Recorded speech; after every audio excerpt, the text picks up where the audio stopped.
नमस्कार दोस्तों, आज के वीडियो में हम लोग बहुत ही इम्पोर्टेंट टॉपिक पर चर्चा करने वाले हैं। मुख्यमंत्री की नियुक्ति कैसे होती है तथा उनके प्रमुख कार्यों के बारे में हम लोग जानेंगे। ठीक है, ये बहुत ही महत्वपूर्ण प्रश्न है। यह परीक्षा में कई बार आ चुके हैं। प्राय हर एक परीक्षा के लिए महत्वपूर्ण होता है। चलिए आगे बढ़ते हैं, जानते हैं मुख्यमंत्री की नियुक्ति कैसे होती है और उनके प्रमुख कार्य क्या क्या है। इनको हम लोग शक्ति भी बोलते हैं। ठीक है, चलिए जानते हैं। ठीक है, तो मुख्यमंत्री की नियुक्ति राज्यपाल के द्वारा की जाती है।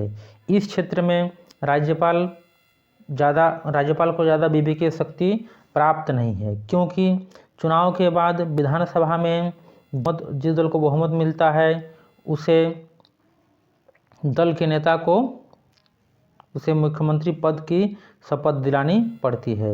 अगर किसी भी दल को बहुमत न मिले तब राज्यपाल अपने विवेक के आधार पर मुख्यमंत्री का चुनाव करता है। कहने का तात्पर्य है, चुनाव के बाद जिस दल को बहुमत मिलता है और बहुमत दल के नेता को राज्यपाल मुख्यमंत्री का शपथ दिलाते हैं। ठीक है, अब आगे जानते हैं मुख्यमंत्री के प्रमुख कार्यों के बारे में। ठीक है, मुख्यमंत्री के क्या क्या कार्य है इसके बारे में हम लोग चर्चा करते हैं।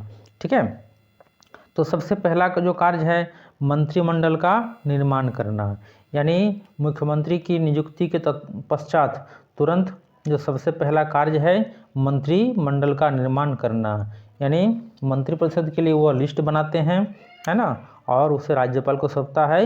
इस तरह से मंत्रिमंडल का निर्माण होता है। मुख्यमंत्री का दूसरा सबसे महत्वपूर्ण कार्य है मंत्रियों के विभिन्न विभागों का बंटवारा करना। मुख्यमंत्री की इच्छा के अनुसार ही जो है प्रत्येक मंत्रियों के विभाग का बंटवारा होता है। ठीक है, किसे कौन से मंत्री बनाना है, कौन से विभाग सौंपना है, ये सारा का सारा जो कार्य है मुख्यमंत्री करता है। तीसरा जो कार्य है मंत्रियों के विभागों में तालमेल करना। ठीक है, विभिन्न मंत्रियों के जो विभाग होते हैं उनमें समन्वय और देखभाल तालमेल का जो जिम्मेदारी होते हैं वो मुख्यमंत्री का होता है। चौथा जो कार्य है मंत्रिमंडल की बैठक की अध्यक्षता करना। ठीक है, मंत्रिमंडल की प्रधान होने के नाते मुख्यमंत्री मंत्रिमंडल की बैठक बुलाता है, उसका समय तथा स्थान निश्चित करता है और उसमें रखे जाने वाले विषयों का निर्णय करता है और बैठक में वो अध्यक्षता करता है। ठीक है, अब जो अगला कार्य है पांचवा कार्य राज्यपाल के सलाहकार के रूप में कार्य करना। ठीक है, मुख्यमंत्री भी राज्यपाल की सलाहकार के रूप में कार्य करता है। ठीक है, मंत्रिमंडल तथा राज्यपाल के बीच का वो कड़ी का काम करता है। वो मंत्रिमंडल के निर्णय को सूचना जो होते हैं राज्यपाल को देता है तथा प्रशासन के बारे में भी राज्यपाल को सलाह देता है। और अगला जो कार्य है दोस्तों राज्यपाल तथा मंत्रिमंडल के बीच के कड़ी का काम करना। ठीक है, तो मुख्यमंत्री जो होते हैं दोस्तों राज्यपाल और मंत्रिमंडल के बीच के कड़ी के काम करते हैं, यानी मंत्रिमंडल के जो फैसले होते हैं उसका सारी सूचना जो है वह राज्यपाल को देते हैं, है ना।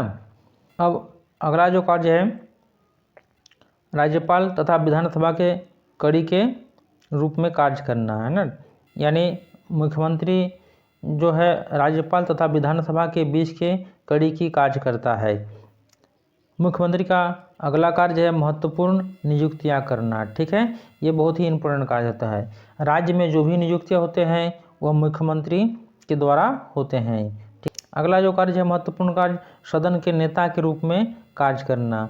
मुख्यमंत्री सदन के नेता के रूप में कार्य करता है। ठीक है, अब दोस्तों नेक्स्ट नंबर में दल के नेता के रूप में करना, यानी राज्य में जिस दल का सरकार होते हैं मुख्यमंत्री उस दल का नेता के रूप में कार्य करते हैं। ये बहुत ही महत्वपूर्ण कार्य है। ठीक है, अब अगला जो कार्य है राज्य के नेता के रूप में कार्य करना। जिस तरह से प्रधानमंत्री देश का प्रधान होता है उसी तरह से मुख्यमंत्री पूरा राज्य का प्रधान होता है, तो राज्य के नेता के रूप में भी कार्य करते हैं। आशा करते हैं वीडियो आप लोग को अच्छा लगा होगा।